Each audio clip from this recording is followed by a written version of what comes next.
सबसे पहले मैं गठबंधन को, सोरेन जी को, हमारे सब एमएलएस को बधाई देना चाहता हूं कि आपने बीजेपी और आरएसएस की जो साजिश थी उसको रोका और यहां गरीबों की सरकार को मेंटेन किया, उसकी रक्षा की।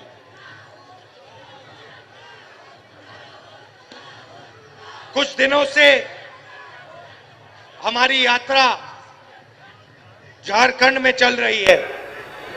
पिछले साल हमने भारत जोड़ो यात्रा की। कन्याकुमारी से हम कश्मीर चले, 4000 किलोमीटर, लाखों लोग एक साथ भारत जोड़ो यात्रा में चले। बीजेपी ने, आरएसएस ने देश में नफरत फैला रखी है, हिंसा फैला रखी है। इसके खिलाफ भारत जोड़ो यात्रा में हम सब मिलकर, लाखों लोग मिलकर चले और देश को हमने एक नया रास्ता दिया, एक नया रास्ता दिखाया और यात्रा बहुत सफल हुई। यात्रा में काफी लोग हमारे पास आए, झारखंड से आए, उड़ीसा से आए, बाकी प्रदेशों से आए। उन्होंने कहा, देखिए आपने भारत जोड़ो यात्रा की, कन्याकुमारी से आप कश्मीर चले, मगर झारखंड का क्या होगा, उड़ीसा का क्या होगा, बंगाल का क्या होगा? इधर तो आपने यात्रा नहीं की। आपको दूसरी रात यात्रा करनी चाहिए। मणिपुर से महाराष्ट्र एक और भारत जोड़ो यात्रा करनी चाहिए। और ये हजारों लोगों ने हमसे कहा, इसीलिए आज मैं आपके सामने खड़ा हूं। मणिपुर से महाराष्ट्र दूसरी भारत जोड़ो न्याय यात्रा हम कर रहे हैं। और आपने देखा झारखंड में कितने जोश से, कितनी शक्ति, कितनी ऊर्जा झारखंड की आम जनता ने हमारी यात्रा में डाली। तो आपका मैं दिल से धन्यवाद करना चाहता हूं। तो इसमें भारत जोड़ो न्याय यात्रा में हमने एक नया शब्द डाला है, न्याय शब्द डाला है। और इस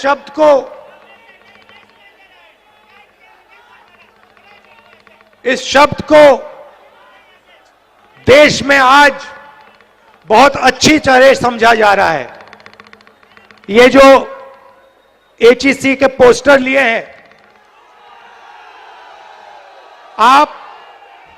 आप अन्याय शब्द को बहुत अच्छी तरह समझते हो, क्योंकि आपके खिलाफ अन्याय किया जा रहा है। किया जा रहा है, नहीं किया जा रहा है?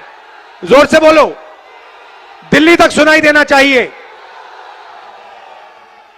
देखिए,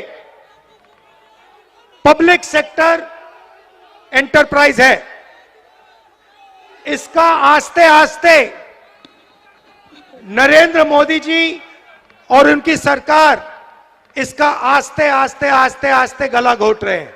सही? बताइए, एचईसी का गला क्यों घोटा जा रहा है? क्योंकि सरकार और बीजेपी चाहती है कि एचईसी काम ना करे और आने वाले कल एचईसी फैक्ट्री का नाम बदलकर अदानी नाम का नेम प्लेट इसके ऊपर लगा दिया जाए। इसको प्राइवेटाइज कर दिया जाए।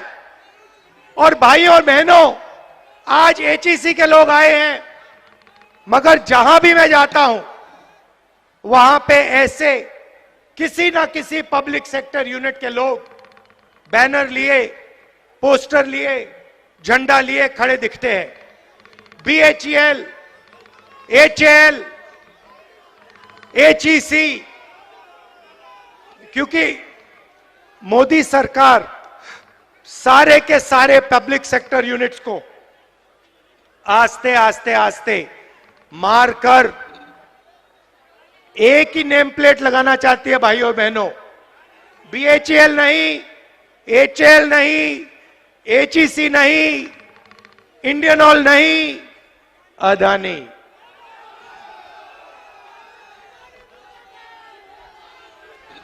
और यहां जो काम करते हैं, जिन्होंने सालों के लिए अपना खून, अपना पसीना दिया है, उन सबको ये बेरोजगार बनाना चाहते हैं। और मैं इस स्टेज से आपको बता दूंगा, और ये याद रखिए एचईसी वाले लोग, कांग्रेस पार्टी ये नहीं होने देगी।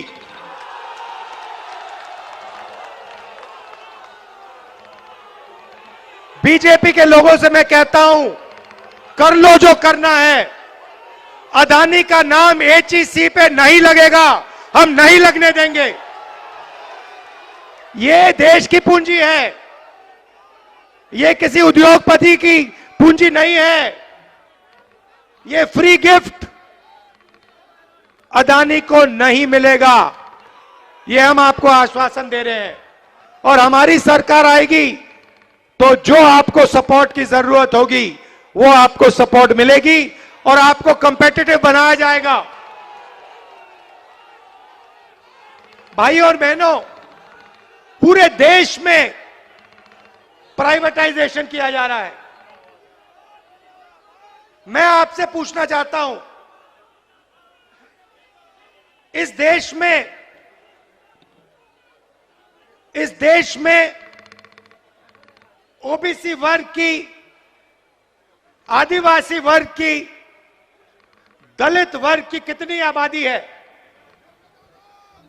सबसे ज्यादा मत बोलो भैया, मुझे नंबर दो, मुझे नंबर दो। कितने प्रतिशत आदिवासी, दलित और पिछड़े लोग हैं इस देश में? नंबर दो। देखो, कोई नंबर नहीं दे सकता, कोई नहीं बता सकता कि इस देश में इतने पिछड़े लोग हैं। भाइयों और बहनों, बात आप समझिए, देश में कम से कम 50% ओबीसी वर्ग के लोग हैं। सही बात है। और मैंने कम से कम शब्द का प्रयोग किया है। आज तेलंगाना के चीफ मिनिस्टर यहां आए और उन्होंने मुझे बताया कि जो वायदा हमने तेलंगाना में किया था, आज उस वायदे को तेलंगाना की सरकार ने पूरा किया है। कौन सा वायदा? जाति जनगणना का वायदा। तेलंगाना में कुछ ही महीनों में पिछड़े वर्ग के लोगों को, आदिवासियों को, दलितों को, जनरल कास्ट के लोगों को, माइनॉरिटी को, सबको पता लग जाएगा कि किसकी कितनी आबादी है। अब मैं आपको यह बोल क्यों रहा हूं? क्योंकि ये जो एचईसी के लोगों को तंग किया जा रहा है, ये पिछड़े वर्ग के लोग हैं, ये आदिवासी हैं, ये दलित हैं, और इनको रोजगार से हटाया जा रहा है और इस एचईसी को प्राइवेटाइज किया जा रहा है। प्राइवेटाइजेशन का मतलब समझिए। प्राइवेटाइजेशन का मतलब ओबीसी को, दलित को, आदिवासी को और गरीब जनरल कास्ट के व्यक्ति को बेरोजगार बनाने का काम है। यह प्राइवेटाइजेशन नहीं है। यह दलितों से, आदिवासियों से, पिछड़ों से, गरीब जनरल कास्ट के लोगों से, माइनॉरिटी के लोगों से चोरी है। यह हो रहा है। आप देखिए, किसी दिन आप अदानी जी की कंपनी की लिस्ट निकालिए, अदानी की कंपनी की लिस्ट निकालिए, और मैनेजमेंट की टीम देखिए, अदानी की कंपनी में आपको एक पिछड़ा नहीं मिलेगा, एक दलित नहीं मिलेगा, एक आदिवासी नहीं मिलेगा, एक गरीब जनरल कास्ट का व्यक्ति नहीं मिलेगा। और इसको, इस एक व्यक्ति को देश की पूरी पूंजी पकड़ाई जा रही है। एयरपोर्ट, पोर्ट्स, इंफ्रास्ट्रक्चर, सड़कें, पुल, स्टोरेज की facility, solar power, wind power, जो भी ये व्यक्ति चाहता है इसको मिल जाता है। ये डिफेंस में देश की रक्षा सेना करती है। आप देख लीजिए, सारे के सारे कॉन्ट्रैक्ट्स, हथियार के कॉन्ट्रैक्ट, ड्रोन के कॉन्ट्रैक्ट, ये सारे के सारे इसी एक व्यक्ति को दिए जा रहे हैं। क्यों? क्यों? क्योंकि हिंदुस्तान के प्रधानमंत्री चाहते हैं, इसीलिए इस एक व्यक्ति को एयरपोर्ट, पोर्ट्स, डिफेंस इक्विपमेंट सारा का सारा पकड़ाया जा रहा है। मैंने आपसे सवाल पूछा, इस देश में पिछड़े लोग कितने हैं, आदिवासी कितने हैं, दलित कितने हैं? इसके पीछे सोच है। भाइयों और बहनों, आप किसी प्राइवेट कंपनी में जाइए, किसी भी प्राइवेट कंपनी में जाइए और वहां पूछिए यहां पे पिछड़े लोग कितने हैं, दलित कितने हैं, आदिवासी कितने हैं, आपको एक नहीं मिलने वाला। फिर आप जाइए हिंदुस्तान की सरकार में, जाइए 90 लोग हिंदुस्तान की सरकार को चलाते हैं, आईएएस ऑफिसर हैं, पूरे के पूरे बजट को ये कंट्रोल करते हैं। हिंदुस्तान की सरकार 10 रुपए खर्च करती है तो रुपए कहां खर्च होंगे ये 90 लोग निर्णय लेते हैं। 90 में से आदिवासी कितने, दलित कितने, पिछड़े कितने, आप जानते हो? देखो सन्नाटा छा गया, सब चुप हो गए। भाइयों और बहनों, 90 में से सिर्फ 3 ओबीसी वर्ग के लोग हैं और 100% बजट में से ओबीसी वर्ग के अफसर सिर्फ 5% कंट्रोल करते हैं। मतलब अगर हिंदुस्तान की सरकार 100 रुपए बजट में बांटती है तो 5 रुपए का निर्णय ओबीसी वर्ग लेता है। आप जानते हो दलित वर्ग के अफसर कितना निर्णय लेते हैं? फिर से बोलो, जीरो जितना, उसको जीरो ही मान लो। आदिवासी वर्ग, उनको भी जीरो मान लो। तो आपकी ना सरकार में हिस्सेदारी, ना कॉर्पोरेट सेक्टर में हिस्सेदारी।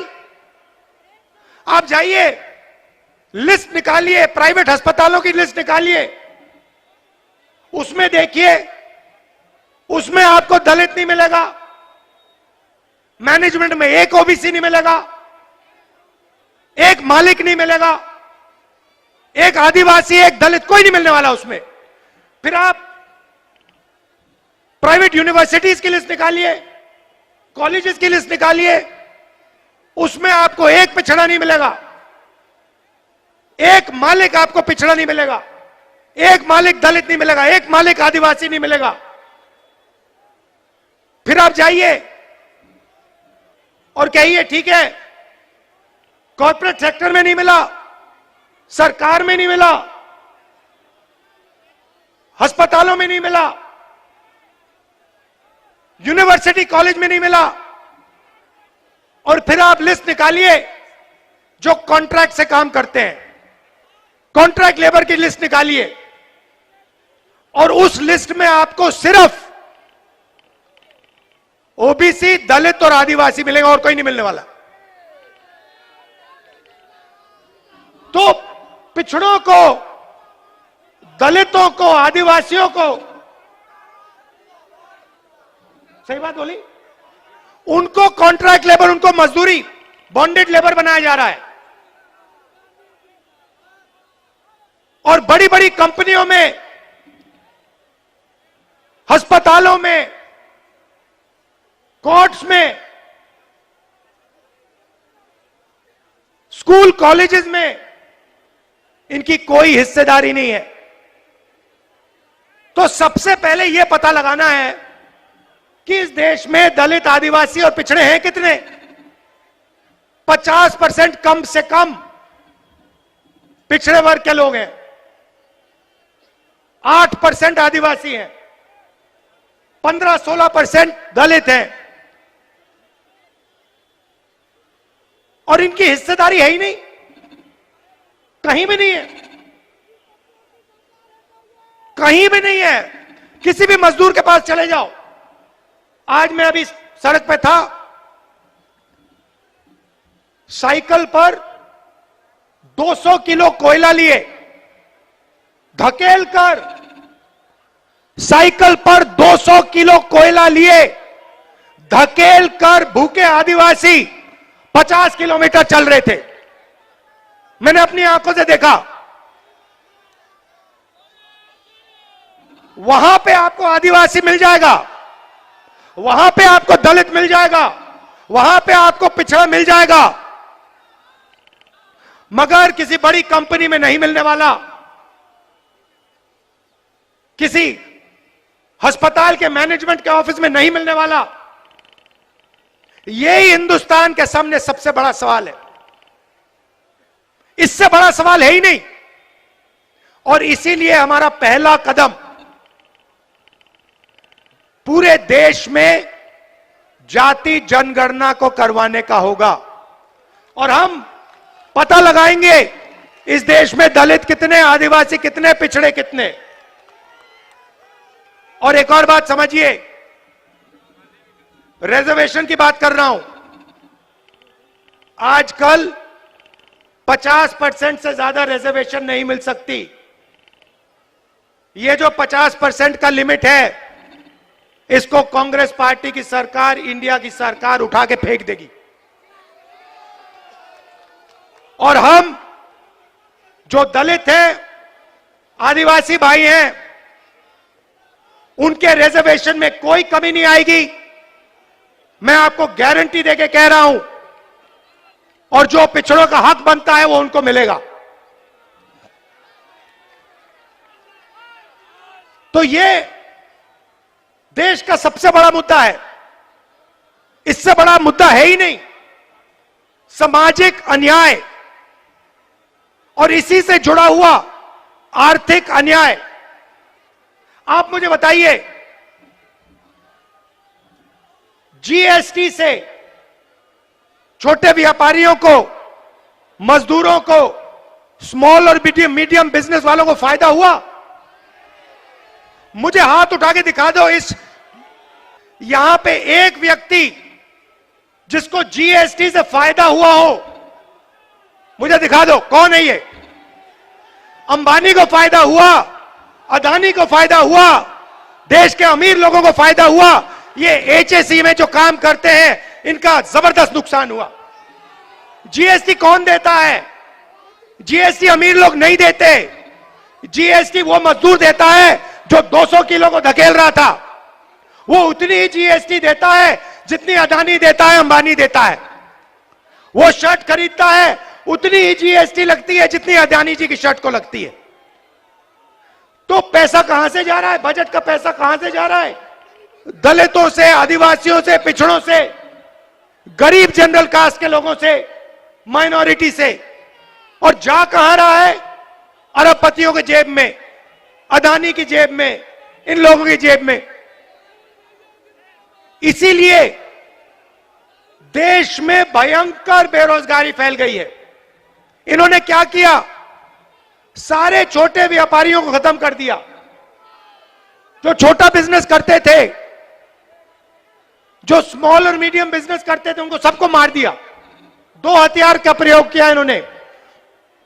पहले प्रधानमंत्री ने झूठ बोला और कहा कि मैं काले धन के खिलाफ लड़ाई लड़ रहा हूं, और नोटबंदी कर दी। नोटबंदी ने हिंदुस्तान के सब छोटे बिजनेस वालों को खत्म कर दिया, उड़ा दिया। यह अदानी जी के लिए काम किया। उसके बाद जीएसटी लागू कर दी। नतीजा हुआ कि आज हिंदुस्तान का युवा रोजगार पा ही नहीं सकता। जितना भी ढूंढना है ढूंढ लो। मैं झारखंड के युवाओं से कह रहा हूं, देश के बाकी युवाओं से कह रहा हूं, जितना आपको ढूंढना है ढूंढो। नोटबंदी के बाद, जीएसटी के बाद, नरेंद्र मोदी जी की पॉलिसीज के बाद छोटे बिजनेसेस हैं ही नहीं। ये देश की रीढ़ की हड्डी है। ये बेरोजगार देते हैं, इनको खत्म कर दिया। तो जब तक दिल्ली की सरकार नहीं बदलेगी, तब तक इस देश में युवाओं को रोजगार नहीं मिल सकता। सीधी बात है।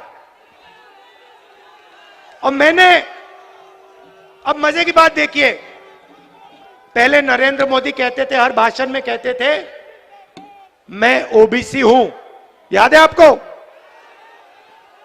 तो मैंने प्रधानमंत्री से कहा, प्रधानमंत्री जी आप ओबीसी हैं, आप पिछड़े वर्ग के हैं, तो आप ऐसे करिए, जाति जनगणना लागू कर दीजिए। देश को बता दीजिए कि आप जैसे पिछड़े वर्ग के लोग कितने हैं। उसके एकदम बाद नरेंद्र मोदी भाषण देते हैं, कहते हैं भाइयों और बहनों, देश में दो ही जात हैं, एक अमीर है और एक गरीब है। वारे वाह, एक अमीर है और एक गरीब है, तो फिर आप कहां के ओबीसी बन गए? जब ओबीसी को हक देने का टाइम आया, रिजर्वेशन देने का समय आया, सामाजिक न्याय देने का समय आया, दलितों को, आदिवासियों को न्याय देने का समय आया, तो नरेंद्र मोदी जी कहते हैं इस देश में तो जाति नहीं है। और जब वोट लेने का समय आता है तो नरेंद्र मोदी कहते हैं मैं तो ओबीसी हूं, मैं तो ओबीसी हूं। आप कैसे ओबीसी हैं? तो देश में सामाजिक न्याय, अन्याय, आर्थिक अन्याय, महिलाओं के खिलाफ अन्याय, किसानों के खिलाफ अन्याय, मजदूरों के खिलाफ अन्याय, ये 5 बड़े बड़े अन्याय हो रहे हैं। और ये हर रोज कहीं ना कहीं आपको दिखेंगे। ये सरकार को, मोदी जी को नहीं दिखते, उनके मंत्रियों को नहीं दिखते, मगर बाकी हिंदुस्तान को हर रोज ये दिखते हैं। और इन अन्याय के खिलाफ हमने न्याय यात्रा शुरू की है। ये हमारा लक्ष्य था। और इससे देश को हमने एक दूसरी विचारधारा दी है कि देखिए, नफरत से, हिंसा से कुछ नहीं होने वाला, कुछ नहीं होने वाला। बेरोजगारी फैलेगी, महंगाई बढ़ेगी, यही होने वाला है। और ये आपको पिछले 10 साल में दिखा है।